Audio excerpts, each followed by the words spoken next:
வணக்கம் மக்களே, எல்லாரும் சும்மா இருக்கல. இந்த வீடியோவில் என்ன பார்த்துட்ருக்கோன்னு பார்த்தீங்கன்னா, நான் வந்துட்டு மைதாவில் வந்து அப்போ செஞ்சேன். இது வந்து தீபாவளிக்கு மறுநாள் செஞ்சது தான் பார்த்துக்கோங்க. இது வந்து எப்படி செய்யணும்னு பார்த்தீங்கன்னா, சீனி, மைதா மாவு, ஏலக்காய் இந்த 3 தான் பார்த்துக்கோங்க. இதுக்கு வந்து தேவை. இது இல்லாத வீடே எங்கள் வீடுகளில் வந்து இருக்காது பார்த்துக்கோங்க. தீபாவளினாலே இந்த மைதா அப்போ இருக்கும்.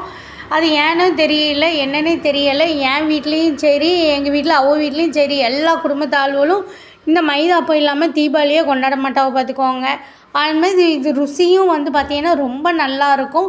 இதை வந்து இப்படி சீனியை ஊற்றி தண்ணியும் ஊற்றிட்டு அதுக்கப்புறம் ஏலக்காய் மைதாலாம் போட்டு நம்ம கரைச்சி ஒரு 3 மணி நேரத்துலேருந்து 4 மணி நேரம் அப்படியே வச்சிடணும் பார்த்துக்கோங்க. அதுக்கப்புறம் தான் சுடணும். இதே எங்கள் அம்மா வீட்டில் இது வந்து எப்படி பிசையணும், இப்படி தண்ணியை ஊற்றி கலக்க மாட்டாவோ பார்த்துக்கோங்க. அப்படியே மாவுலேயே சீனியும் ஏலக்காயெலாம் போட்டு அப்படியே பிசைஞ்சிருவாவோ. சில பேர் வந்து இது கூடவே வந்து ரவை போடுவாவோ, அதுக்கப்புறம் வந்து பார்த்திங்கன்னா வாழைப்பழம் போடுவாவோ.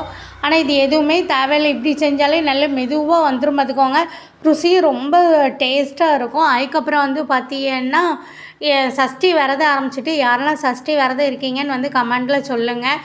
என் மகன் வந்து பார்த்திங்கன்னா எப்போவுமே அவள் சின்ன பிள்ளையிலேருந்து சஷ்டி விரதம் இருப்பாள். நான் வந்து பார்த்திங்கன்னா கல்யாணத்துக்கு முன்னாடி திருச்செந்தூரில் இருந்த வரைக்கும் கடைசி நாள் மட்டும் இருப்பேன். 6 நாள்லாம் இருந்தது கிடையாது பார்த்துக்கோங்க.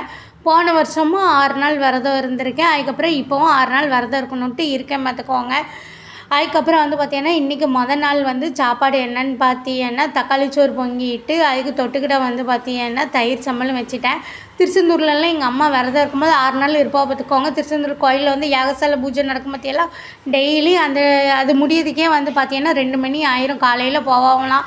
எங்களெல்லாம் ஸ்கூலுக்கு அனுப்பிட்டு ஒரு 11 மணி அப்படிக்கிட்ட போக போல் அந்த பூஜையெல்லாம் பார்த்துட்டு வீட்டுக்கு வர்றதுக்கு ஒரு 2 மணி கிட்ட ஆயிரும். அதுக்கப்புறம் வீட்டில் வந்து சாப்பிடுவோம். எனக்கு ஸ்கூல் லீவுனால் நானும் எங்கள் அம்மா கூட யாகசாலை பூஜைக்கு போயிருக்கேன்.